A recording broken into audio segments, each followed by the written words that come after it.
Good morning to all. एउटा एउटा practical कुरा लिएर आएको छु म पनि यो निद्रा राम्रो तरिकाले नलाग्ने भनौँ है, बिचमा लागे पनि छोटो समयको लागि सुत्ने अनि बिचमा उड्ने त्यस्तो खालको समस्या थियो र अब उठिसकेपछि फेरि अर्को पटक निदाउनको लागि कुर्नुपर्ने। त्यसको लागि अब के गर्ने भने मोबाइलको सहारा। अनि मोबाइलमा युट्युब हेऱ्यो, टिकटक हेऱ्यो, फेसबुक हेऱ्यो, त्यस्तै सम्म गएको थाहै नपाइने लामो समय कुर्नु पर्ने, कहिलेकाहीँ यति धेरै लामो पनि हुने, कहिले आकलजुकल निद्रा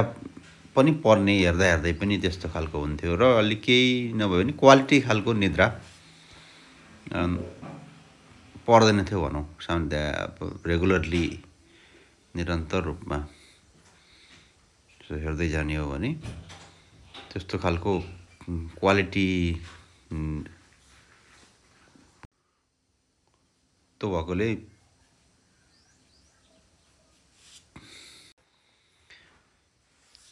र अब यो खालको समस्या नै थियो भनौँ जेनरल रूपमा, लामो समयदेखि त्यस्तो खालको समस्या थियो। अब यो आफै एउटा कुरो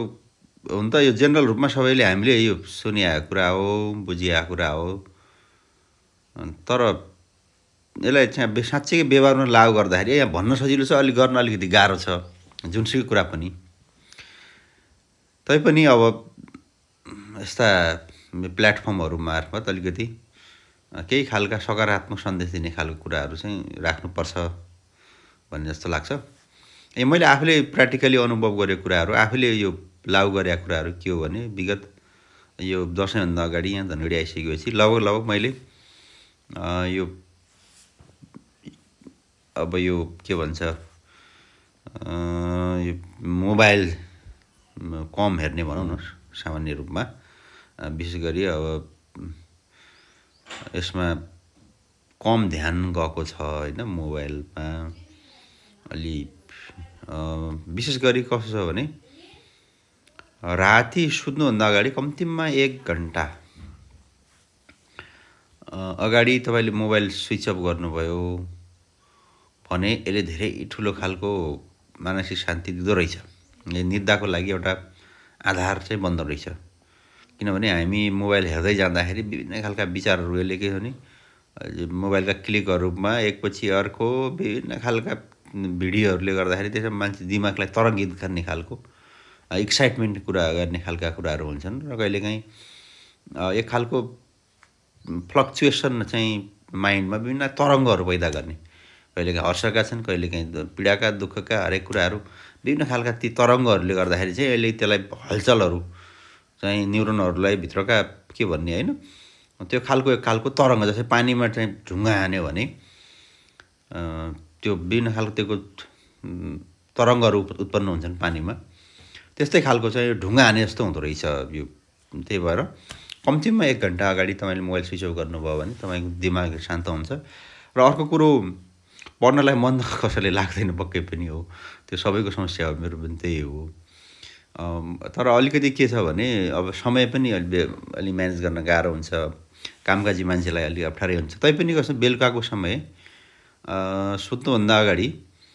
कम्तीमा केही आफूसँग भएका बुकहरू, केही जुनसुकै आफ्नो अब भरसक रुचिको हुँदा पनि राम्रो केही छैन, रुचिको विषय भयो भने अलि पढ्न मन लाग्छ, समय अलि बढी जान्छ है एउटा कुरो। तैपनि फरक पर्दैन रुचिको, अलिकति रुचि नभएको पुस्तक छ भने त्यो हेर्दा के हुन्छ भने पढ्दै जा अलिअलि पढ्दै इन्ट्रेस्ट भए जस्तो पनि हुन्छ, के नभए जस्तो नबुझे जस्तो पनि हुन्छ। हुँदाहुँदै त्यसले गर्दाखेरि के भने किताब पढ्दै जाँदाखेरि अलिकति सकारात्मक खालको पुस्तकहरू भनौँ न, सकारात्मक खालको भाव आउने, सोचहरू आउने, विचारहरू आउने, त्यस्तो खालको चिन्तनहरू गर्ने खालको थोरै होइन त्यो खालको एउटा राम्रो खालको कसैको जीवनी पनि हुनसक्छ, अथवा कथा कहानी पनि हुनसक्छ। कथा कहानी पनि एक खालको त्यस्तो नकारात्मक खालको होइन, थोरै कुनै कसैको यात्रा संस्मरणका कुराहरू अलि होइन जे भए पनि सकारात्मक चिन्तन दिने खालका अथवा तपाईँहरू कुनै तयारी केही गर्दै हुनुहुन्छ भने लोकसेवा शिक्षक सेवा आयोग अरू गर्दै हुनुहुन्छ ती बुकहरूले पनि अब त्यति धेरै त्यसमा धेरै अब विषयवस्तुका कुराहरू हुन्छन् त्यसले झन् बेटर हुन्छ तयारी गर्नेहरूको लागि त्यस्तो पुस्तकहरू पढ्दा अझै बेटर त्यसले गर्दाखेरि चाहिँ तपाईँको अब त्यो दुईवटा कुरा अब एउटा चाहिँ त्यो पुस्तक चाहिँ पढ्ने 1 घन्टा अगाडि मोबाइल स्विच अफ गर्ने र अर्को कुरो बेलुकाको खाना अलिकति छिटो खाने अलि हल्का लाइट फुडहरू खाने किनभने लाइट फुड खाँदाखेरि तपाईँको दिमागको एउटा दिमाग भनौँ सरी पाचन शक्तिको डाइजेस्ट सिस्टम चाहिँ ठिक्क मात्रामा काम गरेर आउँछ उसलाई धेरै एउटा डाइजेस्ट सिस्टममा असर परेको हुँदैन उसले बिस्तारै कामहरू गरिरहेको हुन्छ र हल्का इनर्जी चाहिँ पनि उसले लिइरहेको हुन्छ आफूलाई यो बडी सञ्चालनको लागि त्यो खालको थोरै लाइट फुडहरू लिने अलि बेलैमा लिने लाइट लिन्छ थोरै लाइट फुड चाहिँ लिनै पर्ने रहेछ बिल्कुल पुरै खानै नखाने गऱ्यो भने पनि अलिकति थोरै यो बडीलाई अलिकति त्यो निद्राको लागि चाहिँ त्यसले अलिकति न्यानोपन भनौँ न खाना खाइसकेपछिको खालको त्यो कहाँ अलिकति बडी पेट खाली हुँदाखेरि भोको रहँदाखेरि पनि त्यसले अलिकति बडी टेन्सन जस्तो पर्ने भावनाले भित्र बडीलाई सिस्टमलाई भनौँ त्यसले पनि खासै त्यो गर्दो रहेछ लाइट चाहिँ लिनुपर्ने रहेछ जस्तो लाग्छ त्यसो गर्दा 3टा कुराहरू ध्यान दिँदाखेरि चाहिँ सबभन्दा पहिलो अब यो टेक्नोलोजिकल फास्टिङ भनौँ न एउटा राम्रो शब्द छ टेक्नोलोजिकल फास्टिङ यो फास्टिङ चाहिँ गर्नुपर्छ यो कम्तीमा है 1 घन्टा अगाडि चाहिँ हामीले टेक्नोलोजीलाई पुरै अफ गरिदिने त्यस पछाडि कम्ती अब हामी बेडमा त जान्छ त्यसपछि अलि थोरै एउटा पुस्तक केही पढ्ने अथवा त्यो अरू केही उपायहरू पनि गर्न सकिन्छ केही सुनेर लाइट कुराहरू केही अब सुन्नलाई फेरि अझ फेरि चाहिन्छ है मोबाइलै चाहिन्छ अहिलेको आधार त्यो हो तर बुकै चाहिँ